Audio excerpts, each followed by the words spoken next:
Well, ahoy, welcome, goedemiddag. That's what I know. I tried to learn Belgian a little bit. And does it sound okay like that? Can you hear me? Huh? Should I go? Oh. Well,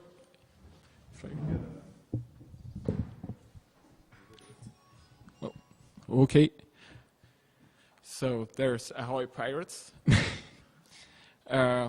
So I may introduce myself. I work as a software developer for a design company in Germany.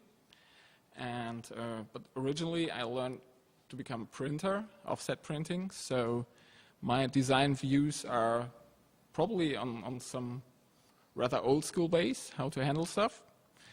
And well, I also learned that I have a design degree at school. And besides that, which lets me have to try to have a different view on the things we develop, is like I'm a musician, and we have lots of reoccurring things in design, in developing, in writing songs. It's pretty much like a common scheme to it all, and I try to mix it with each. So, well, to make it useful for the user. And I'm a cyclist. That's why I like to come to Belgium a lot. And that's why I learned goedemiddag. So the title of my talk is Why the Beatles Get More Airplay Than Mozart, which actually was the starter to think about it, because well, both are some kind of, well, in common talks, some kind of genius in their way.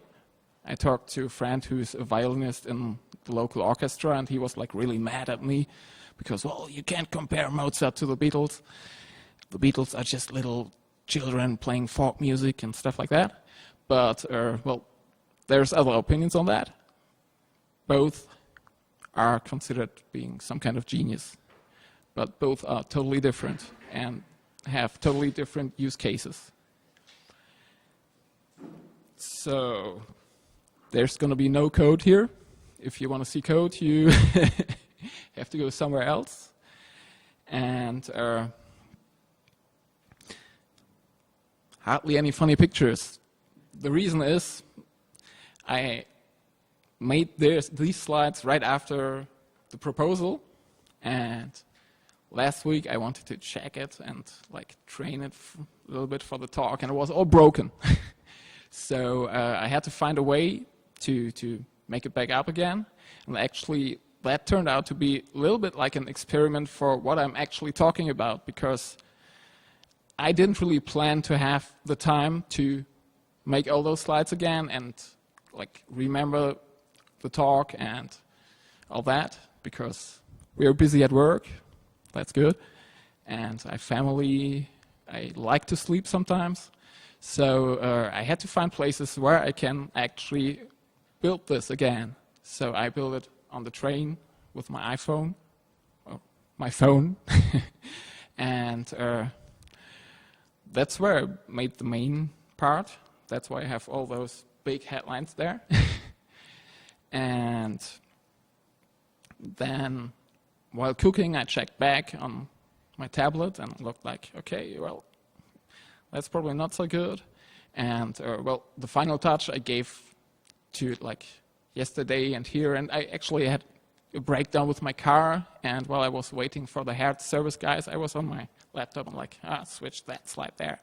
So I was like using all the things we see as a part of user experience on small screen, big screen. We have different apps there. So that was kind of a self-including experiment I was going through, and I hope it works. And so what I was originally thinking about was what were the buzzwords for, well, front-end design mostly. And people were talking about mobile first and responsive design, which are mixed up a lot sometimes for well, kind of a good reason because it has common ground.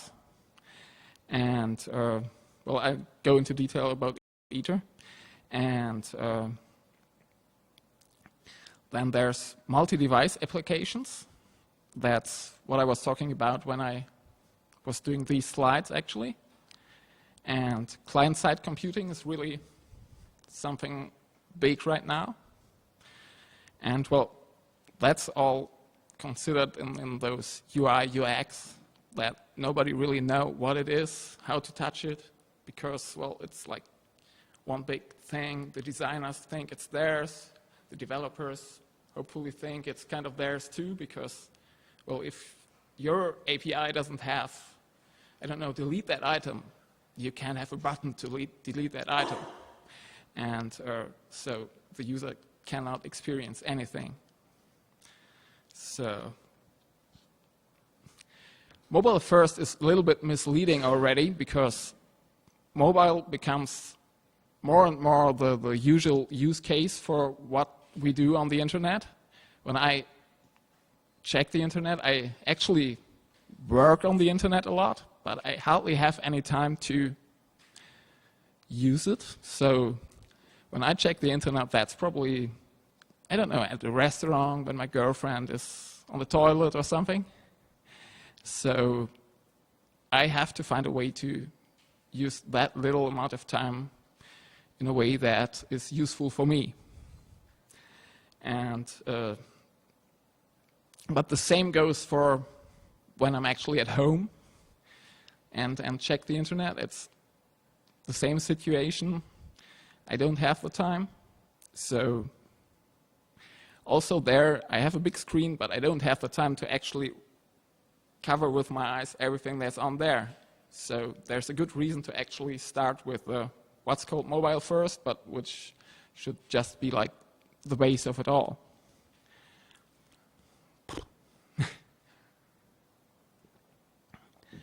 And, well, the common ground with responsive design is the third point on there. Everything has to remain in one single content flow, so it's easier to handle from the back end, and it's also, once it's set up, way easier to handle for the front end. But most important, we gotta have all the content, always. There's nothing that annoys me more than if I go on a website and see like, well, if you want to get the real information, you actually still have to go on the desktop page. And then like it loads long times, and well, that's really annoying. By then, my girlfriend is back from the loo, maybe. So responsive design is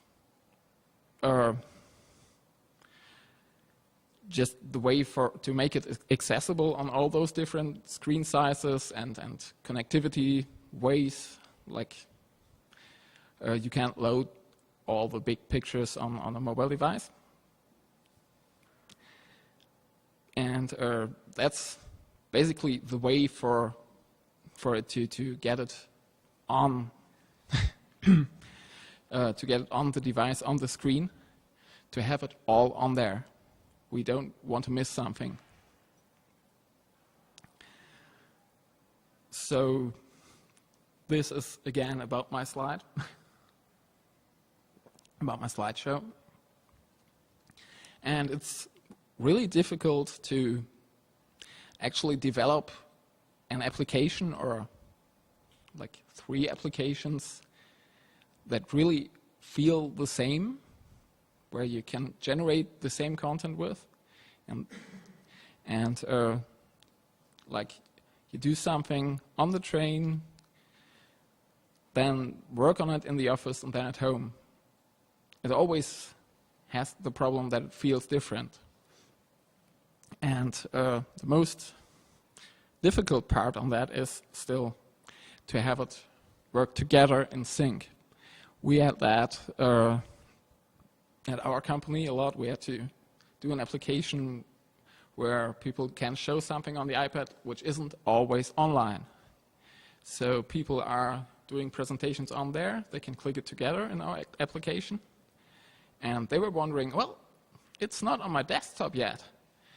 You can't really explain that to a user who's not a developer or in some way technical or trained. So you really have to find a way to make it clear what happens. And well, I don't really want to go into detail about client-side computing technically, because, well, there's probably Jehuda already doing that. And, well, there's the frameworks like Ember.js, Backbone doing that for you. And in Rails 4, there's Python announced, which will, I haven't checked it out yet, but which will probably take a lot of that load. But for me, for the user experience, the main part is to make the user feel that the page or the app is really acting responsive to him, not responsive to just a screen or responsive to whatever, to him. Got to respond. And we need speed for that on the client side. And we didn't have that in a long time. It always took very long to load AJAX or pages or information, XML, JSON. And finally, we actually can do a lot more there. So in our company, when we ask people, it's like UX UI, what the hell is that? And like everybody knows a little bit about it, but nobody can put it somewhere. I don't think I can really, but I try to have the best part of it. It's definitely still not something scary. So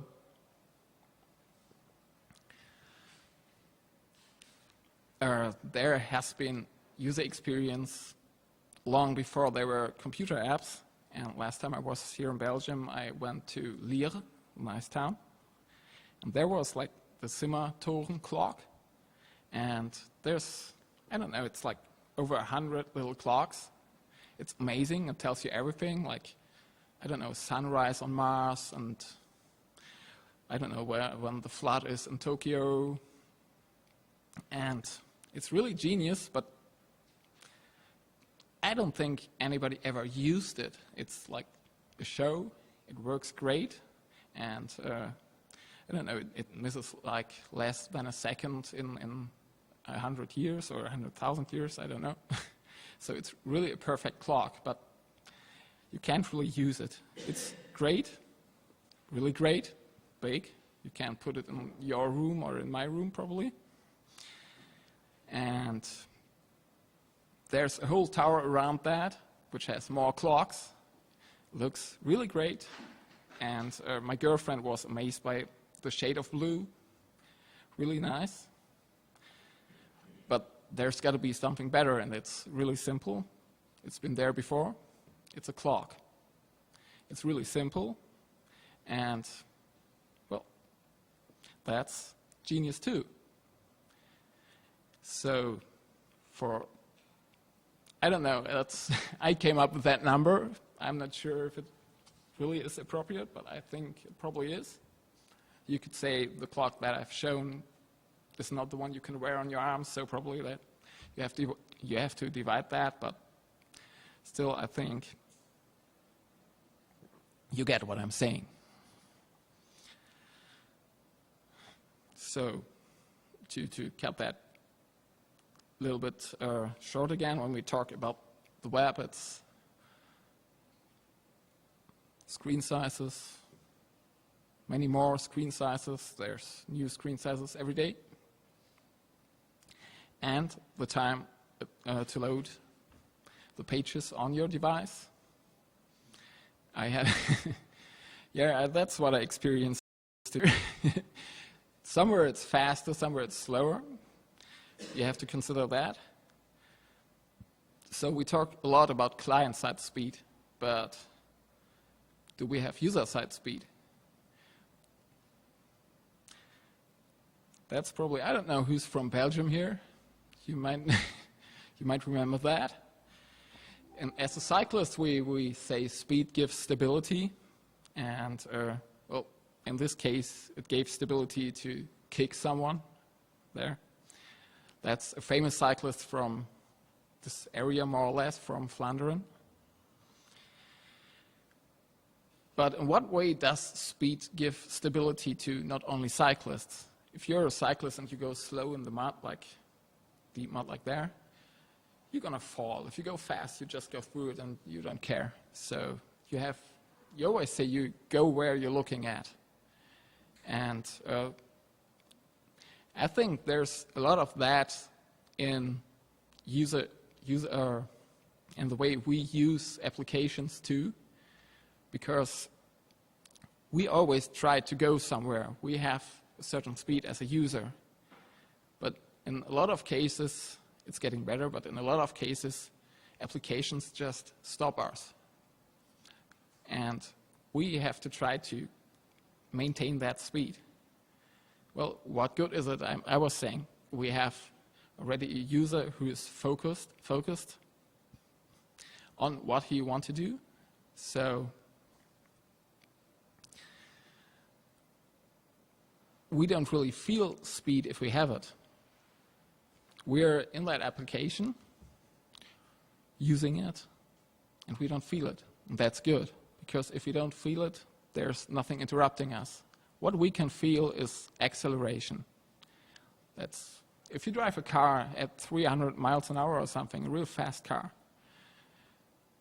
if you keep up that speed, you will not feel it. You will feel like going fast. You will feel like stop and go fast again. But you don't feel speed. That's good because that's keeping the momentum going. So what good is it if we don't feel it? We need control. And control is that stability that we have in cycling, and it's also a feeling of control that we have if we go at speed and limited our choices.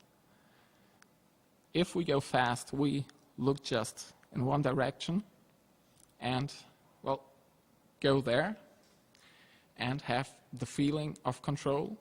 And actually we go there where we want to go because we look there. Is there a speed limit? Well, it's definitely there because it's the user's speed. We don't really have to... I'm sorry. We don't really have to care ourselves because the user comes with his own speed. We just have to have him maintain it. So there's like two things I think about when I think about that. It's like I have a news reader. I have checked different ones and they present a lot of stuff. And the one I was using lately was like, I have to go whoop, whoop, whoop, whoop, sliding down, and I have all the news coming up.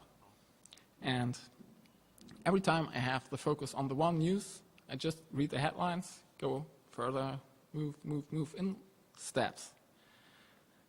But speed will not save us any time. I have a funny fact about mobility, that like we have faster cars now, we have planes, we have trains, everything's fast, but the time a human spends on mobility is still the same pretty much since the Roman age. Like an average human spends 2.5 hours, 2.5 hours on mobility every day. It's been the same 2,000 years ago. So why should we have it different with information? We will spend the same time, I suppose. So, well, I was probably mixing up those slides a little bit.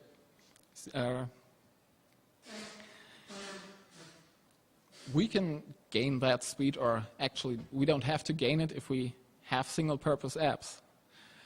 There was a time when we had those big portals, like every company wanted to do it. Google wanted to have, like, I don't know if it was called My Google, and Yahoo wanted to have a portal where they have the user come to and have information.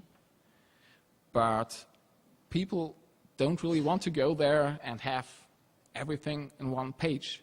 They already know where they want to go. And so if they want to check the weather, they don't want to check it on, I don't know, the page of a hotel to see what the weather in Mallorca is because the hotel is there. They go to the weather page. They don't want to see it if they go to Google and search. They don't want to see the weather if they are not searching for it. And so the key is probably single-purpose apps. We have the user on speed. The user is going where he wants to go. He knows where he wants to go. And in those apps, he can take step by step, one task at a time. So that can be that use piece that you're reading. That can be, if you want to order something, can be filling out something, just yes and no, a box and another box. I know my girlfriend is doing a lot of research with statistics, and once in a while she always has to download a new version of the statistics program that's by IBM. And there you go, and you have to fill out a form like that, where you live and whatever, that long. Then you say register and everything. Then you come to the next page. Well, that's actually 2 pages too.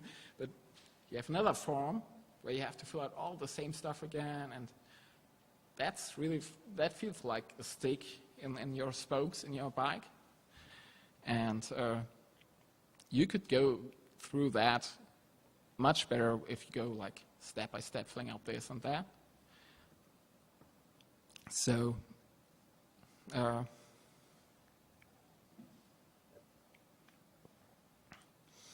gain that speed, we have to do everything for better understanding, because if I want to see that news item, I take that again, I probably just want to flip through it, but I have to do everything to understand it really fast so I can flip to the next one. So we don't need extra content. Sometimes we can't avoid having ads on our pages. That's an extra theme, but we don't need, like I said, the weather or news from some other source or something that they think I want to read right now. And also I don't need show effects for that, so everything should be about understanding, because those little steps are actually what gives the security in our movement. So people like what they're used to, even with modern technology, and we're used to little steps. We have little steps when we're walking. We have little steps when we're talking. That's sentences, for example. We have steps when we give directions. We have lists for shopping and everything. Also, question and answer steps. One with the right, one with the left leg. It's all steps. And we know that structure of a conversation, and we want to use it. So we want to use it in our app. I said that already. So if we have a way to pick up that flow, we might probably succeed with our app. Okay, what does Mozart have to do with this? And what do the Beatles have to do with this? Well, if you can tell me the essence of Mozart's, I don't know, eine kleine Nachtmusik. I can pronounce it really well because I'm German. It's always funny to hear Americans say that. Uh, it's probably going to be hard for you to tell me that. But if we talk about the Beatles and you should give me the essence about she loves me, yeah, yeah, yeah, you probably can do that quite easily. And for both of those things, there's a reason to be. So there's no right or wrong. But you have to choose really well where to use it. And also what user you confront with it. Well, listener in that case. Driving a car, I prefer the Beatles. But maybe for relaxing, well, in 10 years probably, I like to listen to Mozart. So to finish that up, a friend of mine who's also playing in a band had a new bass player, and they were like training a new song. And he was like playing and singing, "Do you want to go to the moon with me? Do you want to go to the moon with me?" That was like 4 times, I think. And then the part where there was just guitars, wow, wow. And then it goes again. "Do you want to go to the moon with me?" And the bass player was like, "Wow, well, that's really catchy. But should I help you writing like the lines for the rest of the song, like the rest of the lyrics?" And my friend was telling him, "No, that song doesn't need any more lyrics. That song is perfect the way it is." So maybe in a digital world we probably have that, maybe not so often, but I like it. So that's about it.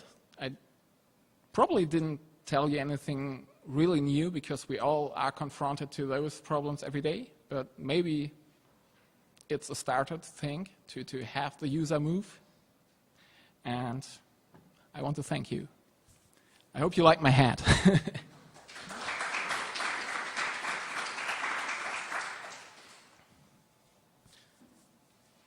Okay, I'm open to talking to you, but we probably don't have to do it on stage or something.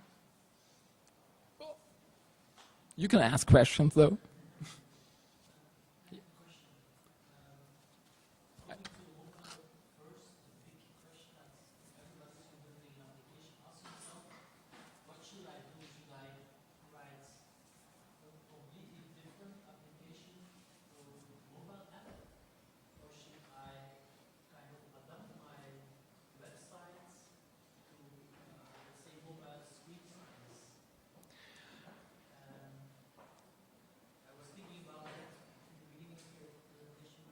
Yeah.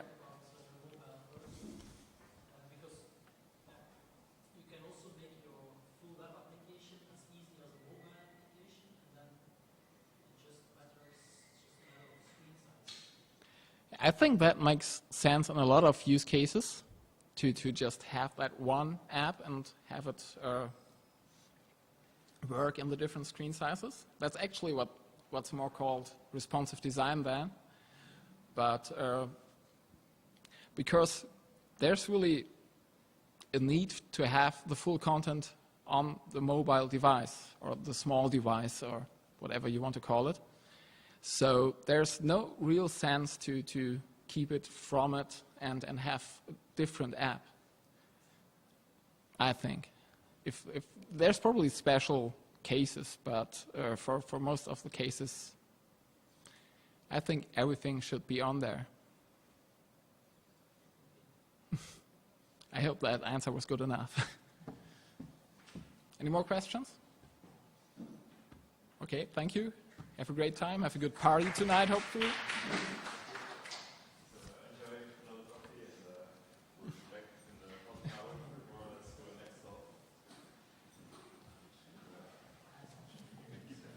Huh? You can keep it the head.